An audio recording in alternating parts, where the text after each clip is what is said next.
Hello, everybody, and welcome to another edition of the Zone Star State podcast. I'm Matthew Brune, and joining me once again is Ishmael Johnson. Here on April 1st, we're no longer in March. That means it's time for the Final Four. Ish, how you doing today? I'm doing good. Ready to talk about, I guess, one more women's game and then previewing every Final Four, or both Final Fours, I should say, for the men's and women's, because we got representation in both. Yes, we do. We'll start off by talking about Texas and TCU women's basketball Elite Eight game. The matchup we were hoping to get. And like we talked about last podcast, TCU takes down Notre Dame. A very, very impressive performance from Haley Van Lith and Sedona Prince and company. Really shut down Hannah Hidalgo and Olivia Miles. Olivia Miles ends up entering the portal. We'll talk about that later. But it's set up for this really intriguing matchup between Texas and TCU, two very, very different teams. We talked about it a little bit in the last podcast where, obviously Texas defense against TCU's offense, Haley Van Lith against Rory Harmon and Madison Booker and so on. And the game last night, well, first of all, Texas ends up winning 58-47. But it was a game that was tied late in the third quarter. Fourth quarter, it was close, and then Texas starts pulling away. I think actually at the end of the third quarter, they started separating a little bit to get to like 5, 6. Right. And against Texas, 5 or 6 points feels like 10. So with that being the case, Texas is able to kind of keep its stranglehold and hold on for an 11-point win and advance to the Final Four. So congratulations to Vic Schaefer and Texas for making to the Final Four. But immediate thoughts, immediate reactions to this game and Texas win over TCU. Yeah, if you're a TCU fan, you're probably a little frustrated, I'd say, or at least for me, as watching it from a TCU perspective, I was frustrated because one, obviously, because the offense wasn't what we had kind of hoped it, or if TCU was going to win, the offensive production wasn't what it needed to be. Haley Van Lith didn't play very well. She had a lot of turnovers. Texas basically keyed in on her and said, like, hey, basically anybody else do something.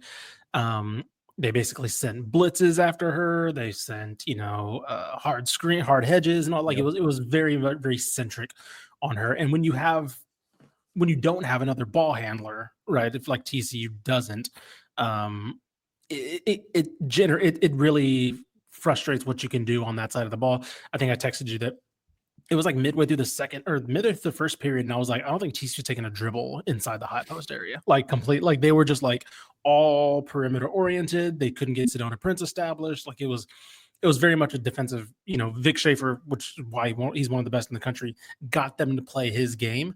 And I think the frustrating part comes from it wasn't that Texas was necessarily dominant on the other end either, right? It was a lot of leaning on Rory Harmon early on, right, scoring wise. And it felt like the game was within like arm's reach, but TCU could never really move it in closer, right? They never found the groove that they needed to on offense to really make anything happen. Because like I said, Texas didn't necessarily play very well offensively, and it was just that TCU couldn't establish anything on their end. So yeah, if you're a TCU fan, you're obviously looking back on the season with very, very positive, very overall very positive. But you're like, dang, that's it wasn't like Madison Booker went off. It wasn't like you lost to a team that just like completely overwhelmed you. This is what Texas does, man. Yeah, we talked about it before. We've talked about it the entire season. It is. I'm not gonna lie, man. It's hard to watch. Dude, it's. I mean, look, you cover a team that does a version of this, right? Like not to the same level, but like there are even some Kim of the best Mulkey, in the country. You can look at three of the best. I would put Vic Schaefer, Kim Mulkey, and Dawn Staley in like the same category of like the style that they play, but Kim Mulkey and Dawn Staley have been known to do different variations of that to where it's not just ugly the game up and just impose your size. That's all Vic Schaefer and Texas do. The LSU under Kim Mulkey, like since she's taken over, and Dawn Staley too. This was probably a little different for Kim at Baylor because they were obviously a lot more lumbering. But like at LSU, they've been top 20 in the country in like pace every year. Texas is like in the bottom 10. They're the last in the SEC. They're the slowest team. They force the most turnovers. They shoot at under 40% basically every game. It feels like it's like they shoot no threes. And this is not a podcast. I'm sorry. I've started this off talking about the aesthetics of watching Texas, but it ties into why TCU feels like they were in the game. Yeah. Because watching it, it's like, oh, TCU's tied in the second quarter. TCU's tied in the third or pushing in the third. And it all just felt like a facade because this is just what Texas does. They don't win comfortably. They don't win pretty. They don't win by hitting threes. They're not going to bombard you at any point. They're not going to go on some 15-0 run. They just slowly take the life out of you and win the game.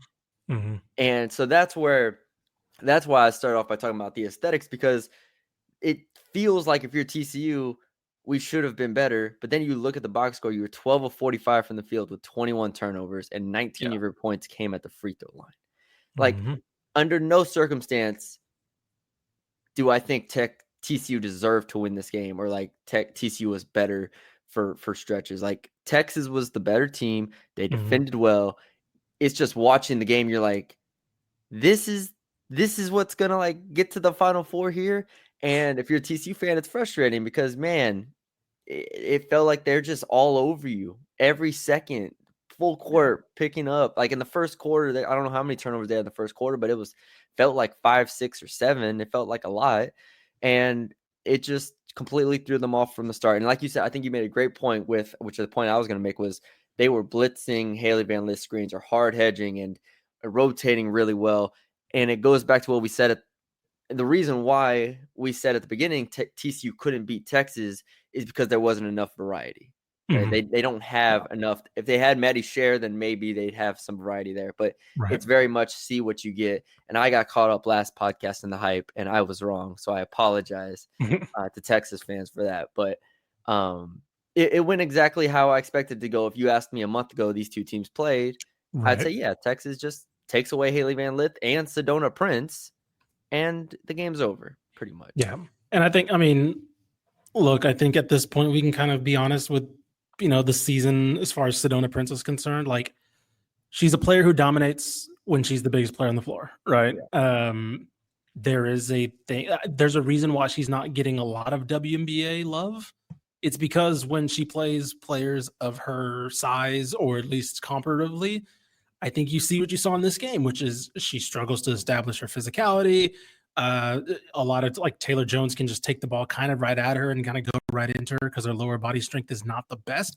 And she fouled out, like that's, and again, TCU was going to have the biggest player on the floor 90% of their games. Right. And so that was able to play out that way for most of the season. But I think TCU would have been better if they would have went with the 4-1, 4 out, 4 out, 1 in, or 5 out. If I'm being honest, a 5 out offense, because that took the physicality out of the game, right? And that's what Texas wants to impose, is that inside presence. And you saw Oldecker, you saw Taylor Jones completely overwhelm whatever TCU tried to do in the post, in addition to whatever they had on the perimeter as well. So yeah, again, like I don't blame Mark Campbell for sticking with what has worked up to this point.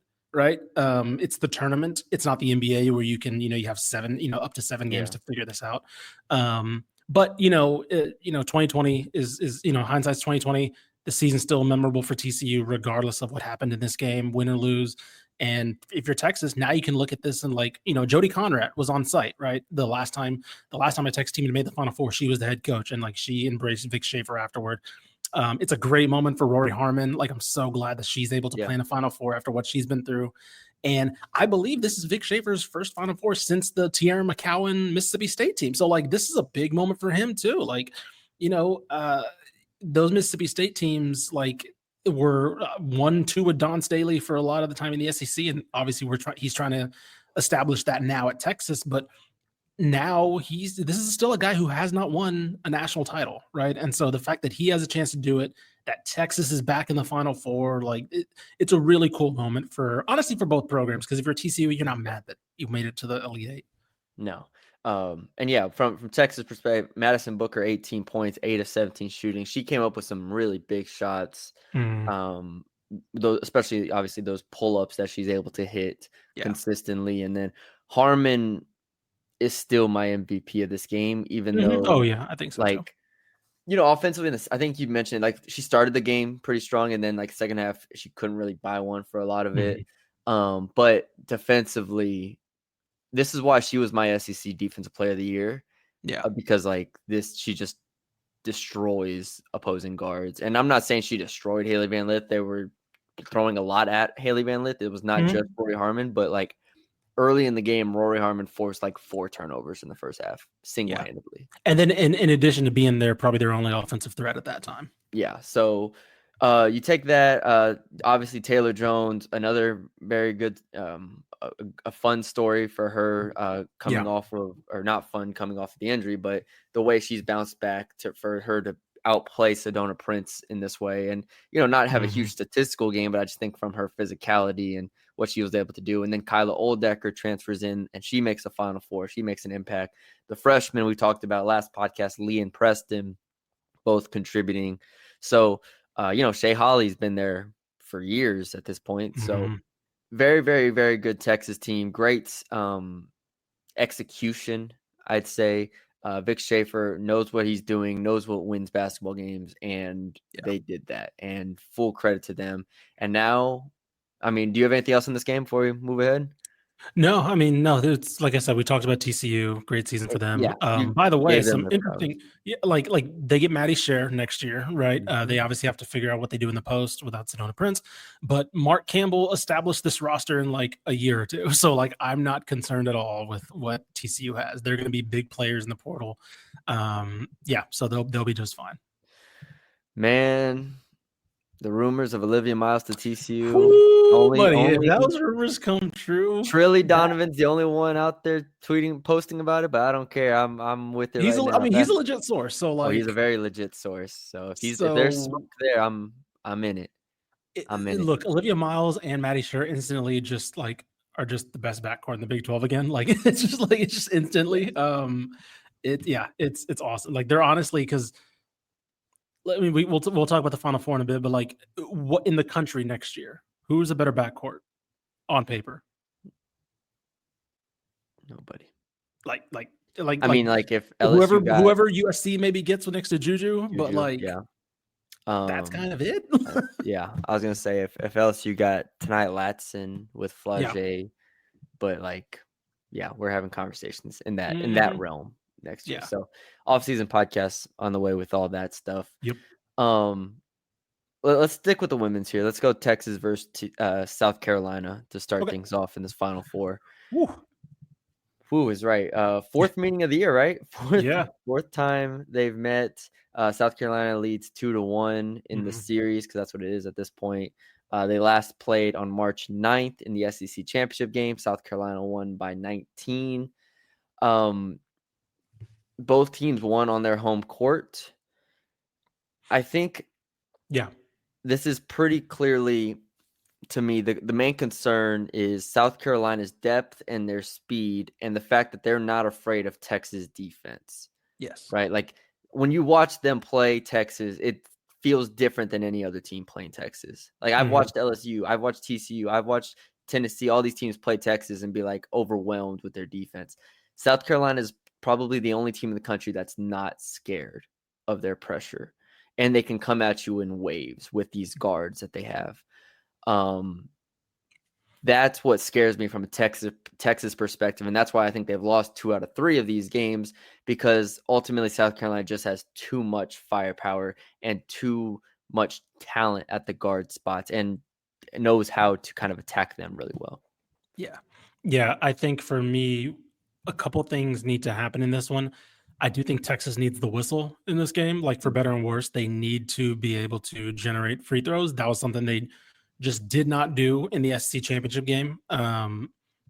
And when they won, I think both teams finished with like around 20 or so. But like, as we've mentioned with Vic Schaefer, like he loves to establish that physicality. And like, if they're able to generate stuff at the line, that slows things down, right? That slows it down for South Carolina too. That slows things down for Texas. That makes you play their game inside. So I think they're going to, I mean, again, whatever you want from that, I do think they're going to need to Madison Booker, probably first and foremost, to establish herself as a scoring threat early on. And look, if in my opinion, if Rory Harmon's the leading scorer again, or at some points the leading scorer, I don't think Texas wins this game. South Carolina, obviously we've talked about the depth of South Carolina, and that's like the biggest hurdle or the biggest obstacle that they have. But like even just the depth, even without the depth, like just the talent of their starting unit, like as how they play defensively and offensively, like the fact that the past couple of weeks it's been Chloe Kitts, right? The past couple of weeks before that it was Tahina Powell. Like any game could be any player's, any game could be any player's moment, right? We've gone this far without mentioning Malaysia Wiley is just like off the bench, and it's like Joyce Edwards. Texas needs to play this perfect game almost. And they did in the game that they won. They played a perfect game where Madison Booker was the best player on the floor, and probably on both ends. And she was able to get to the line a lot. She finished with a double-double, I think, in rebounds. And like, I think you need that game. You just straight up need that game from her. And I do think they're going to need, again, we'll say it because we can make a joke about the shooting, but I do think they need one of the freshmen to be a factor, right? I'm not saying from the outside or whatever, but I do think either Brenna Preston or Jordan Lee need to be some type of factor in this game. Yeah. Go back to the game that they won. Like you said, it did feel like a perfect storm, and it was at home where Madison Booker 20 and 11. She drew 8 fouls. Madison Booker did. Like that's what you're gonna need from her. Taylor Jones had 11 and 6 in 20 minutes. Kyla Oldecker had 13 and 6 in 20 minutes. They split that perfectly. So between your center position, you got 24 and 12. Yeah. That's where they need to win. They need to be able to outplay Sanaya Fagan significantly. And Fagan's a fine player, but the reason South Carolina's ceiling is lower this year, or maybe their floor is lower this year, is because Ashlyn Watkins got hurt, right? The center for them. So now it's Fagan is their really only true center here, and Texas has to attack that. I think Madison Booker has to play probably the best game of her career, and then the center position. Those are the two for me. Like you mentioned, it would be great if they hit some threes. I think the biggest thing is just don't get killed from behind the 3-point line. Like if you only hit one, South Carolina can't hit 7, 8. Right. Like there can't be a plus 21 disparity in the 3-point line. In the game that they won, they held South Carolina 5 of 19 from 3. That's fine. If they shoot 25% from 3, you live. That's the biggest thing. It's just like I look at the box scores and I think back on those games, and going back to what I said about how South Carolina is just not fazed by the pressure in the ways other teams are. They only had 10 turnovers. Even in the game Texas won, South Carolina only had 10 turnovers in that game. So it's like you're most likely not going to force South Carolina into like 20 plus turnovers in most situations here because they just control the game so well. Even in the SEC championship game, the game South Carolina won by 20, Texas actually forced 15 turnovers, but it just wasn't quite enough because nothing else went in the hoop. They shot 16 54 from the field. If you want a different matchup, because like you can look at Rory Harmon versus Raven Johnson, or you can look at stuff like that. But like if you want a matchup that's below, kind of in the more role player, quote unquote role player role, I think it's Chloe Kitts versus Taylor Jones. Chloe Kitts, South Carolina. I don't think it's a coincidence that South Carolina's best performances come when they have somebody establishing inside scoring, right? And more often than not, I think recently it's been Chloe Kitts, 10 points, 15 points, 10, or excuse me, this is going back to the SEC championship, but in the tournament, 14, 15, 10, 10, 15 against Texas in the title game, 10, 25, 12, 16, right? So like her consistent output. And then you look at the game they lost, she only had 9, the South Carolina lost to Texas, she only had 9 points. Taylor Jones outscored her, had a little bit of a better defensive game. So I do think that if you can look, I feel like whatever player outplays each other in that department, I think you can probably guess who wins that game. Yeah. The challenge is South Carolina then brings Joyce Edwards in for her. You're Right. like, oh, okay. All right, cool. So I do think this is an uphill challenge for Texas. I would favor, and I'm going to pick South Carolina here. I'd pick them in my initial bracket. Here. Oh no, I picked Notre Dame. Now here, let me play devil's advocate for a second because Okay, what you got? South Carolina, the past 2 games has barely won. Good point. Like people watched. I didn't get to watch the very very last game where they beat Duke, but Duke. I mean, everything I Duke read wasn't was like, exactly a team that everybody loved in the dance. yeah, it was like everything I read and saw from that game was like, oh man, Duke had it. Duke was there, right there. And even if you go back to Maryland in the Sweet 16, that was an uncomfortable game for South Carolina. So I think, and I watched a good amount of the Maryland game, it didn't feel like offensively South Carolina is clicking at the highest level. So I think from Texas' perspective, there is a chance that your defense can bog them down a bit. Like I still don't think Texas is ever going to score like 65 points on South Carolina. If you win, it's going to have to be similar to TCU. Like you're going to have to hold them to like 55, 50 points. But South Carolina, the past 2 games has been very vulnerable. So I know I've made it sound like South Carolina is a juggernaut team. They're not. I just think they're really good and they can handle Texas pressure. But you know, they have not been the what they've been in years past. They have not been Superman. They are very very vulnerable this year. So I do want to give that shred of optimism here because I do think it's valuable. Yeah. Okay. The other women's semifinal game is UConn and UCLA. We'll give picks on that. What do you think happens there? Who do you like? UCLA beat LSU. UConn beat USC without Juju. What do you think? I'm sticking with UConn because I have UConn winning the national title. But I mean, it took a while for them to beat USC without Juju. So I think, I mean, honestly, USC maybe wins that game if they had a healthy Juju Watkins. So that worries me a little bit against UCLA. But to UCLA's credit, they've kind of done nothing but be the team that they were at the start of the season when like the only team that's had their number all year has basically been USC. And so, like, listen, Lauren Betts and Kiki Rice are like, that's probably the best. I mean, that might be the best tandem left as far as like just 2 players in the dance left. Okay. I mean, again, take your pick on. Well, it's either that or one of the UConn, Right. But like, I see the path, right? I definitely see the path for this to happen because you were there watching the LSU game, so you can probably speak on UCLA a little better than I can, but I see the path for them mainly because UConn didn't look that great against a hobbled USC. Yeah. And UConn took a little bit. Now they ended up blowing out Oklahoma, but they were down at halftime and they struggled a little bit. All these teams have been vulnerable. Like even UCLA in the earlier rounds was vulnerable. I'm gonna flip my pick to UCLA here. I also had UConn going into this tournament. The thing for me is I'm really impressed with, and I've been impressed with this all year, their ability to shoot the ball and the fact that they added Tamia Gardner and Janiah Barker to this team. Yeah. I think they're actually like the deepest team outside of South Carolina, but also I think they have more like top end talent than even South Carolina does, right? I think Lauren Betts is up there. And Janiah Barker, credit to her, man. She has figured it out. She started the year off the bench. We were like, I'm not really sure if she fits here. She has bought in, and this is the Janiah Barker that we've wanted to see from when she went to A&M, as a top whatever recruit and everything like that. Now she has finally figured it out, and she's not having to do as much, obviously playing alongside Betts. They hit a lot of threes against LSU. I don't know if that's sustainable per se, but it at least gives them a puncher's chance here to match anything Fudd and Beckers do. So I'll switch it to UCLA. I think it's going to be a really fascinating game.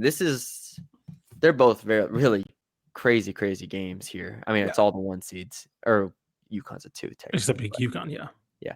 No, right. I mean, I agree. Like, that's good you mentioned. I'm glad you mentioned Barker again because she's getting back to that like point forward, kind of role because she's so athletic and she's so much bigger than and quick. She's bigger than the guards, and she's obviously quicker than the other forwards she plays. Mm-hmm. And yeah, it feels like she's bought into a role for the betterment of her and the team. So like she's not trying to be the leading scorer anymore. And so yeah, obviously when you have Lauren Betts and even Jaquez, who's has been stepping up a lot in the tournament as well. But Lauren Betts and Kiki Rice kind of manning everything, you can kind of play on the perimeter and just like kind of play on the peripheries, I should say, and let the game come to you. And yeah, I mean, that's a bit like, obviously UCLA is the bigger team, but we'll see if just Paige Becker's talent and AZ Fudge just is able to, be two of the probably 3-4 best players on the floor. UConn, that's what UConn's going to need. But yeah, I don't know. UConn's been that game against USC for like 70% of it. I was like, I don't know. I was very worried, especially how good UCLA's looked at times. Yeah. So I have UCLA, South Carolina in my championship now for picking from this group here. Yeah. I don't know who the heck I'd pick out of that. Man, that would be an incredible basketball game. Yeah. I'll take UCLA. I think UCLA has enough right now to get over the hump. And I also, Corey Close is a phenomenal coach. Mm-hmm. Just a phenomenal coach. So that'll be my championship pick right now.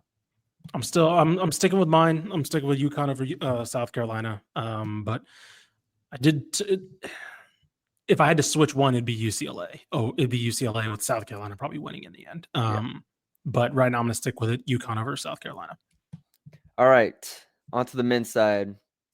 We'll start with Houston versus Duke here before we get to that SEC stuff over there. We don't need to worry about that. We got Houston is the number 2 team in KenPom. Duke is the number 1 team in KenPom. Both of them have been absolutely outstanding. If you have not been paying attention to college basketball, this is the best Houston season ever right now. And I'm not exaggerating at all, like in terms of all the metrics. Bart Torvik, KenPom, I don't care. Even if you just watch the eye test right now, this team is better than last year's team. Yeah. They're playing at an outstanding level. They just blew out Tennessee in the Elite Eight, the number 5 team in the country, by the way. Duke, on the other hand, has been phenomenal. They were my pick to win it all. They're still probably my pick to win it all. They have been playing. They just blew out Alabama by 20 points. They have looked like a machine. They're the only team here that's not led by a bunch of seniors and older players. Cooper Flagg, Konkanippel, Common Malawach are all freshmen, but incredibly talented freshmen. Yeah. When you start looking at this game, Ish, what's the key for Houston here to get a win? Man, so first of all, you should mention it's also the number 1 offense was the number 1 defense in the country, right? Duke has the number 1 offense. Houston has the number 1 defense.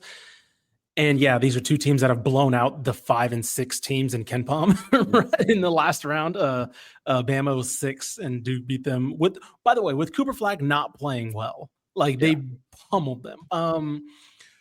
Where do you start? I think you try to start with basically having Konkanippel and Malawach win this game if you're Kelvin Sampson. Which again is scary because they literally just did it the last round. Yeah. But I think that's where they match up best. Right, exactly. So like you look at the biggest mismatch, which of course he's the biggest mismatch for anybody in the country, which it's Cooper Flagg. Yeah. Houston has no one player that matches up well against him. But you look at, and here's the thing, you mentioned it. This is also the youngest team, right? Yeah. They've been the most talented. That's why they've been able to make it this far. That's why they look this good. Cooper Flagg is obviously a generational talent. Malawach and Konkanippel are going to be also probably top 10 picks. But there is something that's haunted young teams before, which is when you run up against an experienced team and an experienced coach, there are just little things here and there that young players haven't, faced yet versus a team that can game plan as well as Houston, right? So again, I'm picking Duke in this game, but I'm trying to figure out things that have befallen talented young teams before. Particularly, I mean, we saw it with Duke and the last time they had a generational talent, Zion Williamson. They fell to an experienced Michigan State team and an experienced coach. And you have a team in Houston that's, for every misstep that they've had in the past, as far as like not being good offensively, not whatever, they've corrected that. You mentioned this. This is the best on paper Houston team we've ever seen. The only problem is it might be the best on paper Duke team we've ever seen. Duke team, best Duke team we've ever seen. We've seen so many Duke teams talking about over Duke. the course of history. At the very least of this century, it's the best Duke team. Duke's won a national title this century, and they're probably looking to be one of the best. Let me find Matt Norlander's tweet where he mentions the top 10 teams in KenPom all time. Go ahead. Go ahead. I think we're like 99 or 98, one of those Duke teams. I don't know. So 90 is the best 10 KenPom teams ever. So 98, 99 Duke is number 1. 2024, 2025 Duke is number 2. Yeah, I'm like, so here's the thing. When I watch Duke play, what stands out to me beyond the fact that their offense has been an absolute juggernaut and is unstoppable, like their defense is actually outstanding. This Auburn, I'll let you finish. That Alabama game was terrifying because Alabama, they played the game Alabama wanted to play and played them off the floor. Alabama didn't feel like they could breathe a lot of the game and just took away Mark Sears. And so the concern is if they take away Mark Sears, like, are they going to take away LJ Cryer like that? Like, do I believe in LJ Cryer to get loose here against a starting lineup that's 6'7", 6'6", 6'6", 6'9", 7'2"? Like, this is also one of the tallest teams in the country here. It is actually the number 1 tallest team in the country. Yep.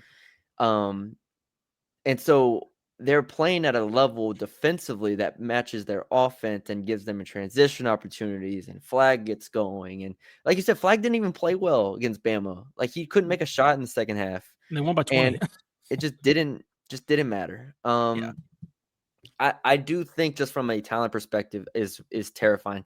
Where Houston has to do to win this game, first of all, they have to find a way to generate threes. They are the best. They're the number 3 3-point shooting team in the country from a percentage standpoint. They do take they're in the middle of the pack of the country in terms of attempts, but then they have to slow it down. Yep. Like, they are 360th in the country in tempo. That's how slow this game needs to go. Yeah. This game cannot be in the open court. This game cannot be in transition at any point. I would try not to take a shot in the first 10 seconds of shot clock at any point. This game needs to be worked around, and Houston has to just make some shots from deep to really unsettle Duke. Because at that point, if you can unsettle Duke, if Houston throws the first punch, Houston's defense can make Duke work. Like, that's not out of the question here. Yeah. And if Duke is unsettled, as all these freshmen that we've talked about, then you go down 5 points to Houston going to the second half, and Houston comes out like rabid dogs coming at you and hitting you, then you're going to start to feel unsettled here as you're sitting in the Alamo Dome with however many thousands of people watching you. So my take is slow it down, hit threes, and try to make them uncomfortable with your phicality here, and hopefully they can throw the first punch.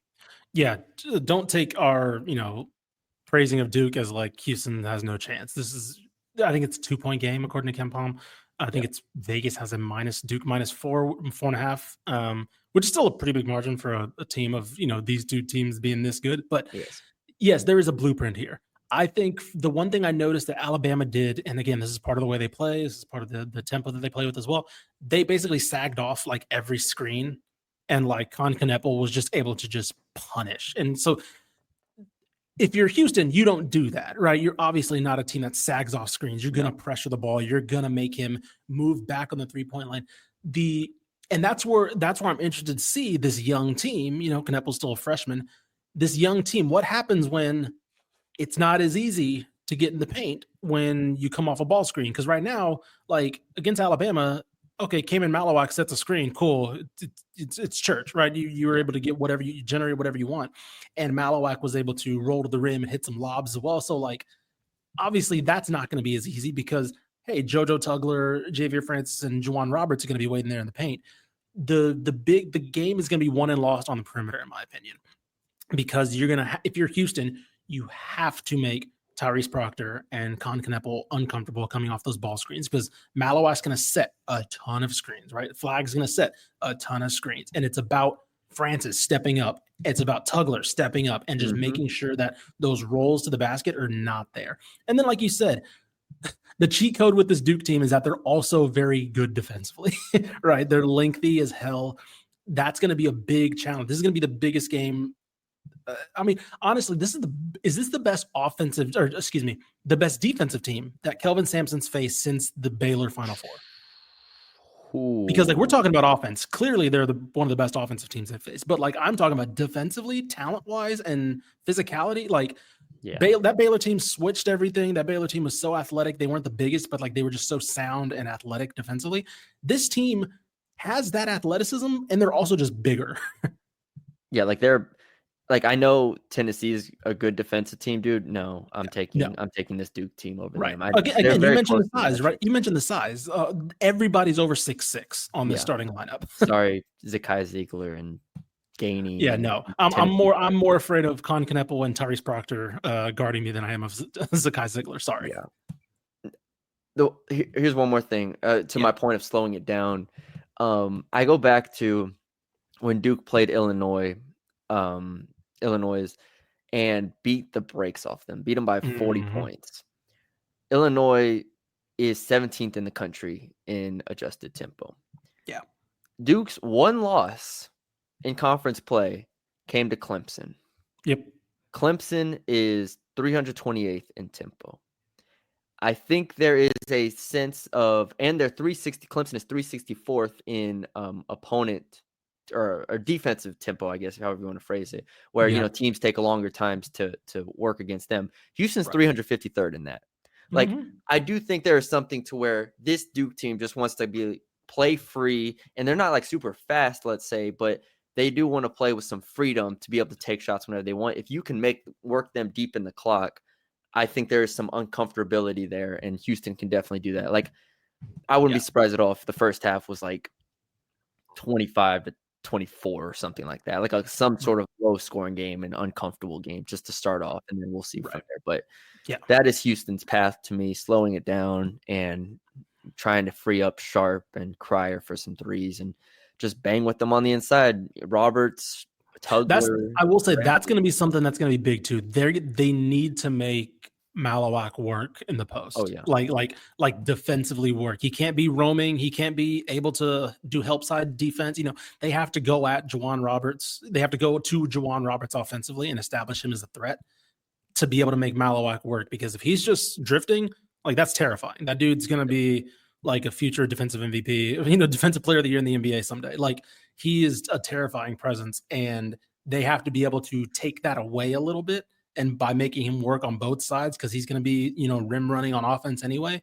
So, Juwan Roberts needs to use his experience, which he's done against younger bigs before, right? Yeah. He's been able to establish himself low, like you said, slow the game down, do a little couple, 3 dribbles, boom, hook shot, boom. Like that's going to be something they probably need to go to a little early on. But yeah, I can't stress how excited I am for this game. I think this game is going to be one of the best we've seen in the tournament. These are two teams that have lost once since November, right? Both these teams have lost once since November. Houston didn't even lose in regulation, right? It was on the road at Tech or at home at Tech in overtime. And then you mentioned the Clemson loss. Once since November, both teams. That's crazy. Houston's wrecked through the Big 12. Duke wrecked the ACC and then won the title without Cooper Flag in the ACC. Yeah. So, I think these are two of the best teams in the country. I'm very disappointed that we're getting this in the Elite Eight, the Final Four, and not the championship, but we'll see. Yeah, both the men's and the women's. I wish they could set it up to where the SEC teams weren't playing each other in the Final Four. Yeah, but at the same time, I know. I wish we would have got Houston, Florida, Auburn, Duke. Yeah, like at the same time, though, I do think in both situations there was a clear number 4 1 seed. Like Florida's the clear 4 seed here, and the women's side, USC was the clear 4 seed. There. So, you can't really do anything about it. But to the other side, we don't have to go as in depth here, but Florida, Auburn, we talked about Florida last podcast with Texas Tech nearly beating them. Auburn flirted with Michigan for a little bit, then blew them out, and then against Michigan State, kind of just took control early, was up 23-10, and Michigan State tried coming back. They just didn't have enough. Yeah. I will say I don't think Auburn's really been tested to this point. No. I think Texas Tech is better than any team that Auburn has faced to this point, including Michigan State. I'm not high on that Michigan State team at all. Yeah, they were very frustrating to watch. Florida took care of Maryland, beat them by 16, and then came back and beat Texas Tech. So I do think, and beat UConn. So that's not nothing either. So I do think Florida's been more battle tested to this point. Janai Broome left their game with an injury and then came back, so he's fine. This is another awesome game, man. Look, I said it before on the last show. If you're mad about the no upsets, this is your reward. You get the four best teams in the country playing each other that have weaknesses that can all be exploited, but also their upsides are just so much bigger than anybody else's in the country. Like we mentioned it, Janai Broome is going to be number 1 or 2 with Cooper Flagg for Player of the Year. Walter Clayton Jr. is going to be right there with them. 4 coaches who have never won a national title, right? This is going to be awesome. You talk about the hottest team in the country in Florida. You talk about the team that people wrote off probably a month ago in Auburn because it was they've lost, 3 of the last 4 or whatever. Yep. Dude, this game is going to be so much fun. I'm picking Florida. I think I'm picking Florida in this one because you mentioned it. I think they've been more tested. I think that Tech, the way they won that Tech game showed that upside that they had shown for the latter half of the season where you're like, man, they could just hit shots like no one's business. Obviously Walter Clayton, but the way they spaced the floor, with somebody like Thomas Haw, who's maybe a third option for that, it was impressive. Yeah, and Janai Broome, look, we're gonna need a Janai Broome game. We're gonna need a 25-13 type of game from him if you're Auburn. But that's not out of the realm of possibility. He can give you that. He's given them that this whole time. Even if that Michigan State team wasn't that great, I do think that they were able to muddy that game in the way Michigan State wanted to and still establish themselves as the better team. So, yeah, Broome had 25-14 against Michigan State. Against the 7-footers of Michigan, he had 22-16. That was that was an impressive one right there because Danny Wolf and Vlad Golden played terribly in that game, and Janai Broome was the best big on that front. Now, Kalkbrenner for Creighton did do a good job against him in that game. So there is some hope for Florida there. If you'd asked me a week ago, I think I would have picked Florida. I still think Walter Clayton is the reason Florida's here, clearly, with the Texas Tech game. But even beyond that, go back to the UConn game, he just made shots, and he is an absolute shot maker in the highest degree. To where I'm excited to see him in the NBA. I know he's older, but I'm excited to see him at the next level and see what he strikes me as a Desmond Bain type, where you're something like that. Yeah, you're he goes late first because he's older, but then he hits the ground running and he's averaging 15 points a game when you look up. Yeah, I'm trying to look at it. He just turned 22, so it's not even he's not even. Yeah, we're in the portal era. There's 24-year-olds getting drafted now. So right. But yeah, Clayton is the X factor here, and he's the reason why I'm hesitant to pick Auburn. Obviously Alex Condon, Elijah Marshall, Will Richard, Chinelu, Hall, you mentioned, fantastic Florida team here that is number 2 in the country in offense. They play fast. They're number 5 in offensive rebounding percentage. I do think this game will be determined on the glass. Yeah, and it might just be a stalemate because you just have 2 elite rebounding teams, or Florida is a better rebounding team than Auburn. And I think that's their best path to doing it because they come at you with, I think, more versatile bigs than Auburn does. Auburn just kind of comes at you with bigs that are just going to punch you in the mouth repeatedly with Broome and Chaney Johnson, and Dylan Cardwell, obviously. Just old guys that are just ready to punch you in the mouth. But then for Auburn, Tahad Pettiford, Denver Jones, Miles Kelly, that backcourt can get hot so quickly. I do think they have enough. Auburn does enough variety here to counteract Florida's Florida's size and Florida's rebounding ability. So I'm going to stick with Auburn here. They were my pick in this game. Well, I had Auburn over Texas Tech, which was so close. I had a friend who picked all number 1 seeds, and I was like, I don't regret a thing, because I had 3 1 seeds and I had Texas Tech. I mean, how so close, so close. Yeah. But I am going to stick with Auburn here. I think they are going to get it done and advance to the championship game against Duke. I do think Duke gets it done against Houston as well. Yeah. I'm going to stick. You're going to pick Duke? I'm going to stick with Duke over Auburn in my championship game. Yeah. Yeah. I mean, that's not. I think I had. Let me see. I want to double check on this. The thing is, none of these 4 winning would surprise me. Right. No, this is like the first. They are. I think Gary Parrish mentioned this, or it might have been Norlander, I can't remember, where he mentioned like usually there's like, because there's a Cinderella somewhere, usually of some sorts in the Final Four, Elite Eight, you more or less can eliminate one of the teams having a shot, right? Like NC State, great story last year. They weren't winning. We knew they weren't winning a national title. This is the first year in a long time where you looked at it and you're like, damn, like any of these guys, there's a story behind any of these guys. There's a path, a very viable path. And also, by the way, would it shock you if, and let's go back to Houston Duke, would any result shock you? 10-point win, 15-point win, either way, buzzer beater, either way, right? Like, it wouldn't shock me if Houston just comes out and puts those young kids in a headlock, and then they can't score, and then all of a sudden Houston wins by 15. It wouldn't shock me if we see Cooper Flagg and Kneppel throwing lobs to Malawak, and that ends up on their draft day tape, and then Duke wins by 15. It wouldn't shock me if we're down to the last shot with LJ Cry. Like, that game in particular, I have no idea how that game's going to go. And I love that. But to your point, any of these teams can win a national title in any way. Like if Auburn comes out and blows all these teams out by 10, we're like, yeah, damn, you know what? They were the best team probably all year. Yeah. Like that's just like this is so much fun. Yeah, exactly. I do think I don't know if it's not a bold take, but I'm going to say Houston comes out and punches Duke in the mouth early. And I will have my tweet ready just like I did last year when Houston was up on it was Duke, right? When Jamal Shedd got hurt. Yeah. And I was like, welcome to hell. Welcome to hell, Duke. This is your worst nightmare, Houston. Yeah. Now, would I be surprised that like I think that happens, and then also I think Duke finds its footing and like wins the game. But ultimately, I'm gonna have the tweet ready regardless. So, welcome to hell, Duke. Yeah, I'm gonna go with Duke. I'm gonna go Duke over Auburn. I think I had that as my pick to start. I'm gonna stick with it, but I'm so close to Duke over Florida instead.